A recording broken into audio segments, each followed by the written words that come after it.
When people buy digital product, hindi po yan na para kang bumibili ng bigas. Pag bumili ka ng bigas, halimbawa na lang 50 pesos per kilo. Bumili ka ng bigas, sabi mo, boss, pengi nga po ng 3 kilong bigas. So magkano i-charge sa'yo? 150. Sir John, boss, pengi nga 5 kilong bigas. Magkano i-charge sa'yo?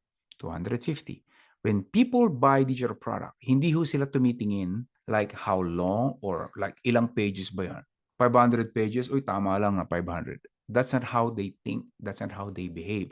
Yung pong mga ganong thinking, pag nasa mga physical product, pero po ang info product, that's the beauty of info product, is hindi mo basta-basta ma-weigh ng ganon.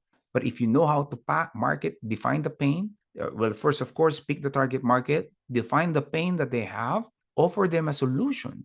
Much easier because you are crystal clear on who you're trying to help or the problem that you're trying to solve.